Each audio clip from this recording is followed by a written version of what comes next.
Starting in 5 seconds. Our primary task should be to ensure that our society may draw inspiration from the Constitution and our Constitution may become the priceless possession of the common man, thus leading to the progressive socialization of our Constitution and increasing constitutionalization of our society and to the consequent removal of walls of alienation and the reduction of distances between the citizen and the constitution. It is true that our constitution has had to be enabled frequently, but that only serves to show that ours is a living and a growing constitutional system responsive to the challenges of swiftly moving times. To a large extent, many of the constitutional amendments came in the train of territorial changes, reorganization of states, judicial decisions, and land reforms. In several cases, the amendments were necessitated by pressing social urges, necessities, and were effected for the implementation of the directive principles of state policy. The amendments have, however, not in any way changed the essential identity of our Constitution. I may add that basically the amending process helps to facilitate the infusion of contemporary perceptions into the Constitution and is an essential part of the crucible of constitutional dynamics.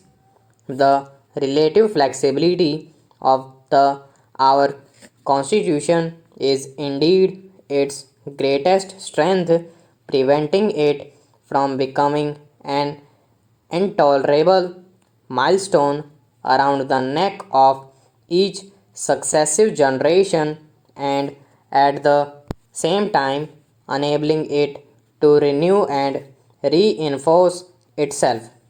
We have established a secular state as an enlightened and authenticated expression of our traditions of tolerance and as an embodiment of the composite culture of India.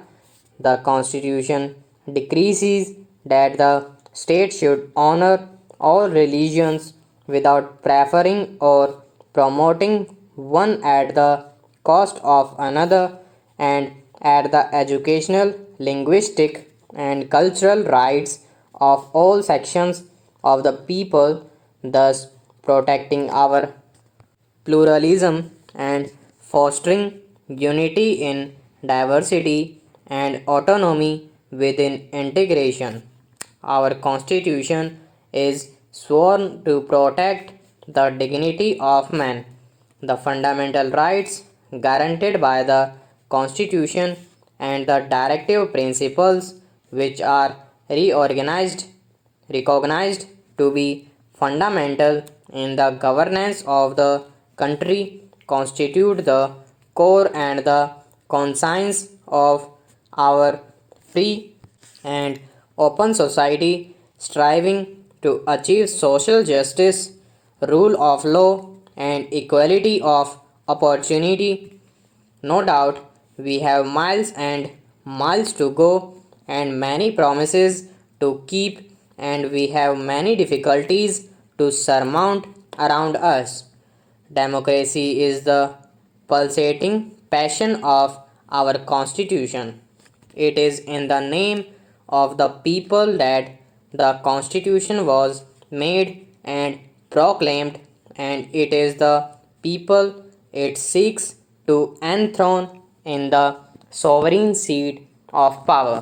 When Pandit Jawaharlal Nehru spoke of India's tryst with destiny and our unending quest and incessant striving through trackless centuries.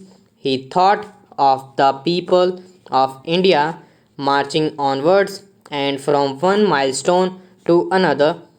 The people and their welfare is what the Constitution is committed to. It is in the service of these teeming millions that the Constitution makes it convenient. The father of the nation gave us a talisman and asked us to recall the face of the poorest and the weakest man in any moment of doubt or difficulty. Referring to Bapu and his message, Pandit Jawaharlal Nehru has said on the eve of our independence in words which have the same resonance and relevance today. The ambition of the greatest man of our generation has been to wipe every tear from every ear.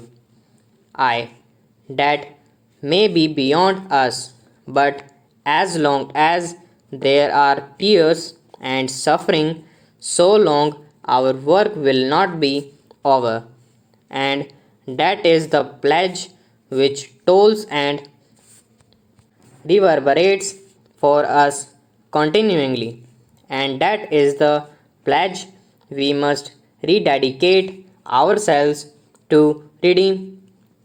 It has been a sound practice and a practice which would successfully prevent from governors from being exposed to political controversies that in situations where ministries resign or are threatened with defeat, the governor should fully explore all possibilities to ensure that the normal constitutional machinery continues to function. It is only when he fails in this attempt that the governor has necessarily to think in terms of recommending to the president for invoking powers conferred on the president for under Article 365. There has been a general consensus that whenever a governor has to make any such recommendation to the governor should do so in exercise of his own impartial, objective and independent judgment.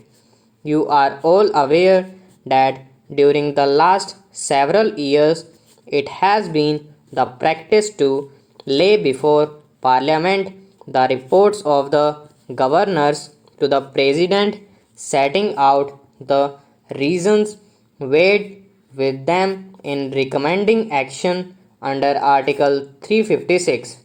Consequently, the reports have been the subject of critical scrutiny not only in Parliament but also by the general public, and in a democracy such as ours, it is right that there should not be any suspicion about the governor's functioning. Stop.